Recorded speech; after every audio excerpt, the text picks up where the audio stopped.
My brief was to talk a bit on disaster research, actually, natural disasters. So I'm Dewald van Niekerk. I'm the head of the African Centre for Disaster Studies at Northwest University in South Africa.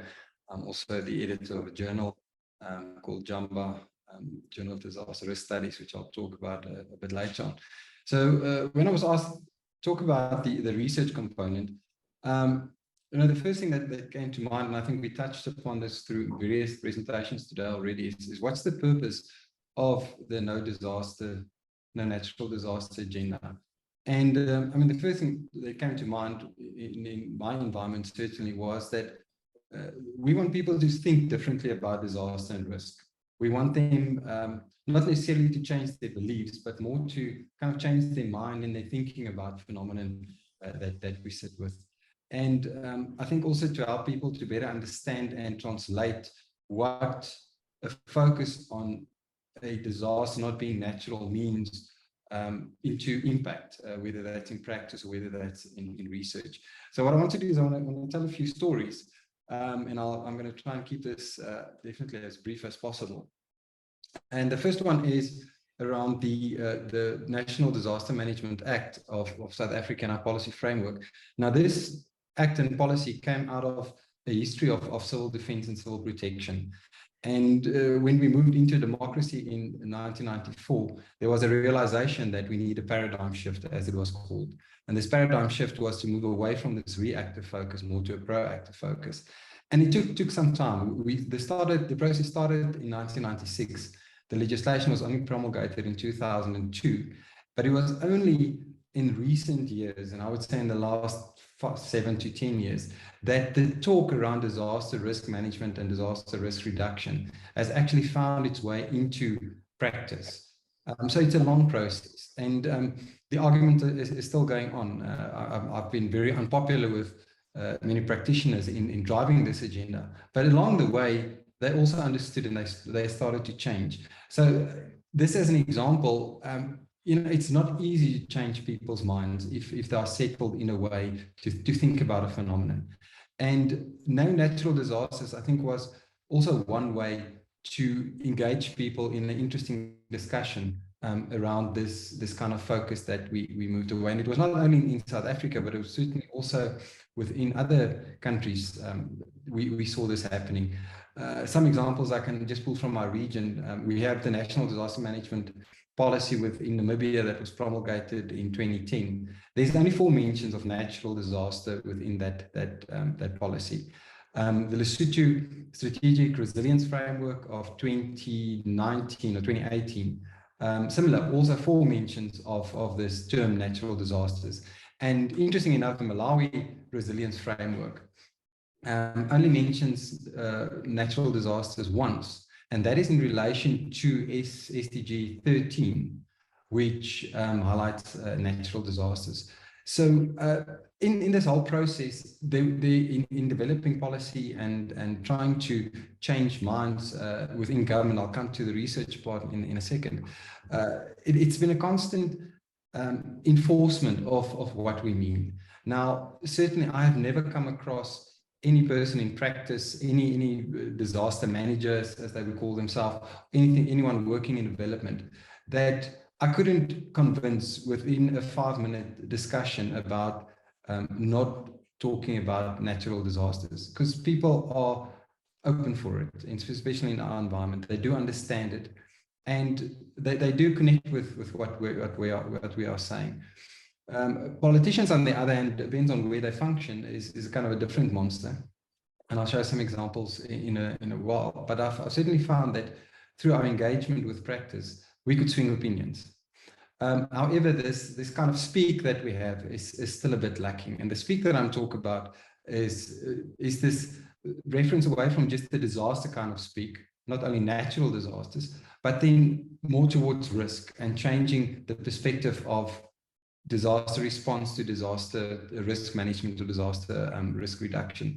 And unfortunately, we still see that there's a massive divide between our academia, our government, our international organizations, our international cooperating partners. And I don't think this should come as a major surprise. for the reason that many of you already mentioned. There's certain agendas that's been driven and certain funding that's framed in such a way that it can only go towards these natural disaster kind of projects. But we need to engage them in this no natural disaster speak. And if you look at just recent aspects I just pulled from the web, we're talking about the World Bank that's still focusing on natural disasters in their lexicon. Relief Web, we've got some Statistia, we've got Oxfam, we've got quite a few of these messages on natural disaster still going out there.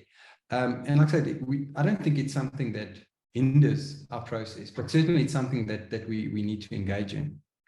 Now, where does it fit into research? I did a quick search on Google Scholar, and I saw that just from recent, I think this was just from since 2022, there's quite a lot of focus on natural disasters still coming up in the text, in the titles. And these journals aren't necessarily what we would call our main line disaster journals, but they are related. And what is important is that we want to reach a wider audience. So if we're not publishing in those journals, if we're not trying to change the focus of it through our research, we're not going to make any inroads. So I think it's very important from a research perspective to also engage not only your mainstream journals. This is the next slide, just an example of, is it going now on that side? There we go. Of one of our very popular journals that still entertains the focus on natural disasters. Now, what we've done in our journal, and Jason that spoke earlier is associate editor as well, is that we've overtly made a decision to not allow that kind of language in the journal. And it's quite interesting how we went about this. As soon as we screen an article and we pick this up, we engage with authors to try and get them to change their focus as well. And most of the time, it's literally just a conversation or two or an email, and people would change and they would understand what it is, because most of the authors are also in the know. And sometimes it's a slip where people kind of run out of words and they put in natural disaster where they actually mean natural hazards or something in that line. But these are the type of things that we're trying to push through research. So this is a direct engagement. Now, the other interesting thing that has come up is that through this engagement, sometimes it also changes the focus of the research. And there's a recent article, you can go online and have a look at. I think it's one of you find it in the first 20 articles or so that's online of our journal, that by just changing the focus away from the natural disaster, that the author actually went back and did additional research and wrote a very interesting paper. And there's some of the example how we can influence the direct research.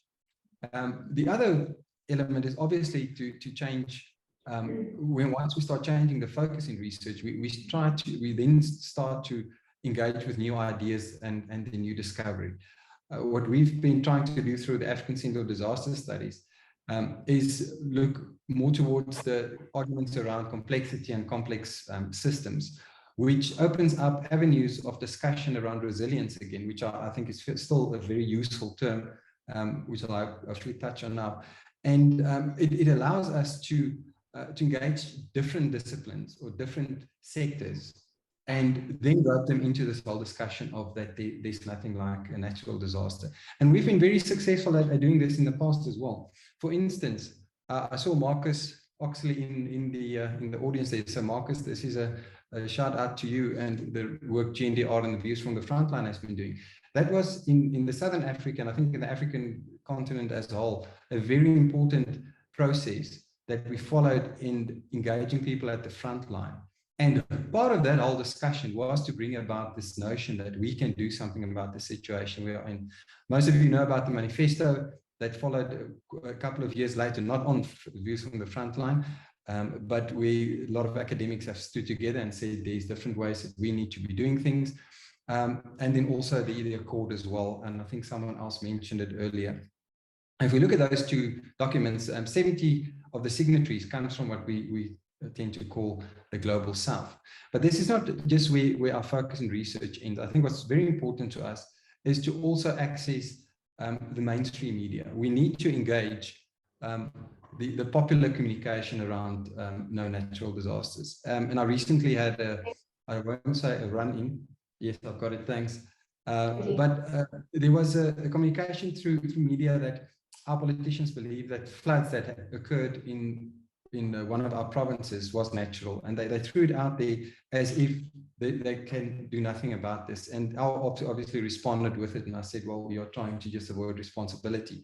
And so did quite a number of my colleagues, and also some of the people that we perceive to be mainline journalists. They also climbed on the bandwagon, and this showed that there's a kind of a drive. If you get it into the media, even the journalists start to understand what it's about, and it's a method of holding people accountable as well. So just quite briefly, I've got 1 minute left. What are the success stories? Within the African context, we have the African Scientific Advisory Group, similar as the international stack, which through their chair drives the no natural disaster agenda. We also have the Association of Journalists, which have gone a long way in educating journalists about this process as well.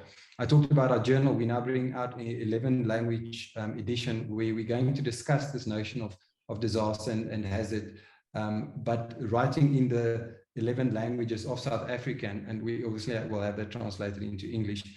We also emphasize it in the peer assessment, like I mentioned, also in teaching and learning. We push this through undergraduate studies, postgraduate studies, and supervision. And then also very importantly is in research, when we engage our partners in international funding applications, this is where we can make inroads. And I've recently part of a process that we've been fairly successful in doing that as well. And that is on time. Thank you so much.